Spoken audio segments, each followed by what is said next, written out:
Olá, saudações aos participantes do primeiro encontro regional de matemática aplicada e computacional.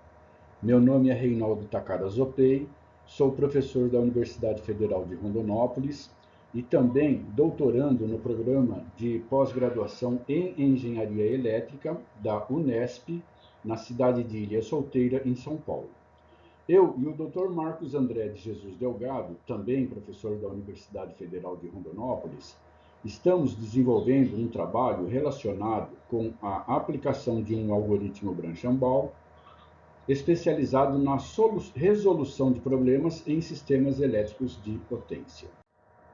Antes de iniciarmos a discussão sobre o tema em pauta, é necessário o entendimento de que o algoritmo Branchambaum é uma poderosa ferramenta construída para resolver problemas de programação linear inteiro misto com região de busca convexa. O interesse de vários pesquisadores é aplicar o algoritmo Branchambaum para resolver problemas de programação não linear inteiro misto com região de busca não convexa. E, devido às dificuldades encontradas, esse ainda é um tema em aberto. Daí é que vem a nossa motivação em divulgar as causas da ineficácia do algoritmo Branchambaum na resolução de problemas de programação não linear inteiro misto com região de busca não convexa.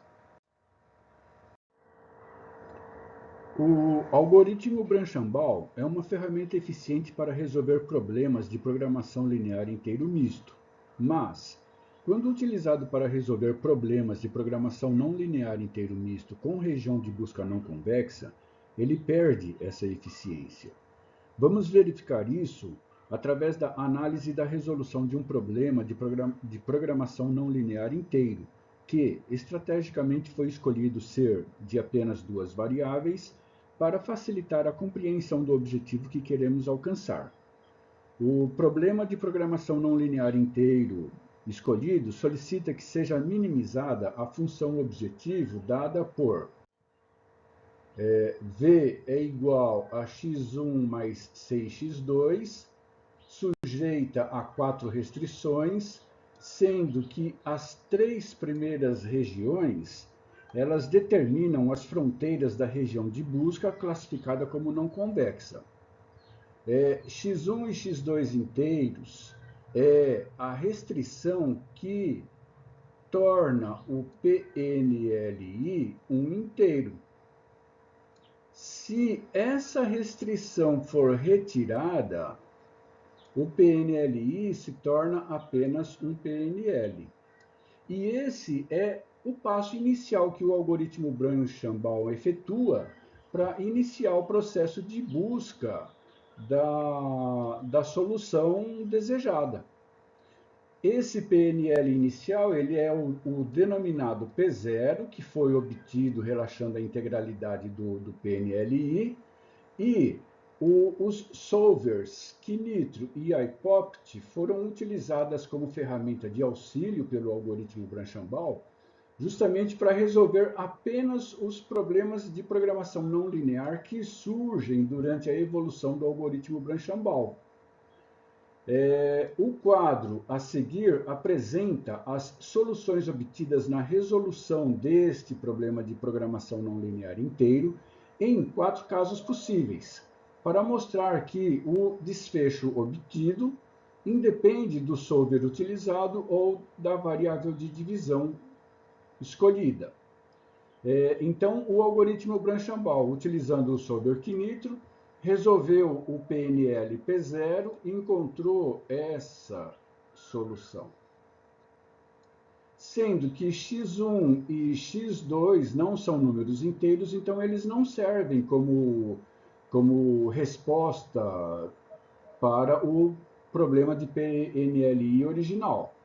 Então, o algoritmo Branchambaum tem que continuar o processo de busca e ele tem 2 possíveis caminhos. Ou ele escolhe a variável de divisão x1, aplica branch e segue em profundidade, o resultado encontrado é esse daí. O segundo caminho que o algoritmo Branchambaum pode utilizar é o da escolha da variável de divisão x2. seguindo em profundidade, o resultado encontrado foi o mesmo do encontrado no primeiro caso. Quando o algoritmo Branchambault utiliza o solver iPopt, a resposta da resolução do PNL inicial, P0, é a mesma que foi encontrada pelo solver Knitro. Quando o algoritmo Branchambault, utilizando o solver iPopt, escolhe a variável x1 como caminho de procura da resposta, a solução encontrada é a mesma obtida nos dois primeiros casos. E quando o algoritmo Branchambault escolhe a variável de divisão x2 com a utilização do solver iPopt, a gente verifica então que o resultado obtido é diferente dos três casos iniciais. Então a pergunta que fica é: qual dessas soluções é a mais apropriada? Ou será que nenhuma delas? Como esse é um problema com apenas duas variáveis, então é possível obter a resposta mais apropriada utilizando o método gráfico de resolução, onde, na figura a seguir, verificamos a existência de retas paralelas que representam as curvas de nível da função objetivo. Verificamos ainda a existência do vetor gradiente que aponta na direção da minimização do valor dessas curvas de nível. Verificamos também a existência da região de busca da solução, que é delimitada pelas três primeiras restrições, sendo que a curva à esquerda representa a primeira restrição, a reta à direita representa a segunda restrição, e como essa região de busca cai no primeiro quadrante, então x1 e x2 maiores ou igual a zero também estão sendo respeitados. x1 e x2 inteiros estão sendo representados pelos pares ordenados, onde existem os pontos. Então essas são as possíveis soluções que devem ser encontradas dentro da região de busca de solução.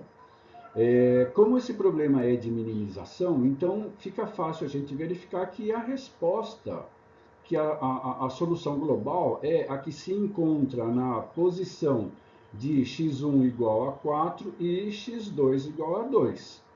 Comparando com os resultados obtidos pelo algoritmo Branchambault, um resultado é o que se encontra na posição x1 igual a 5 e x2 igual a 4, e o segundo resultado obtido é o que se encontra na posição de x2 igual a 2 e x1 igual a 2 e x2 igual a 6.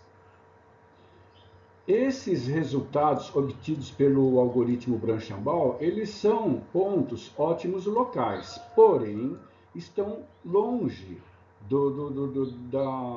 da solução desejada. Então, chegamos a três conclusões. Primeira conclusão, independente do uso do solver Knitro ou iPopt, ou da escolha da variável de divisão x, j, o algoritmo Branchambault não é suficiente para a resolução de problemas de programação não linear inteiro misto de maneira satisfatória. Segunda conclusão, frequentemente o algoritmo Branchambault chega a pontos ótimos locais que estão longe do ponto ótimo global, conhecido, como mostra o gráfico. Isso pode induzir a eliminação de um nó importante da árvore Branchambault e excluir um possível caminho que levaria a um ponto ótimo de melhor qualidade. Terceira conclusão, a metodologia do algoritmo Branchambault funciona, mas não alcança êxito, pois a não linearidade e a não convexidade são fatores complicantes que não fornecem a garantia da convergência para encontrar uma solução ótima global. Temos ainda a acrescentar duas considerações finais. Primeira, existe a necessidade da construção de um algoritmo Branchambault que seja eficaz na resolução de problemas de programação não linear inteiro misto não convexos.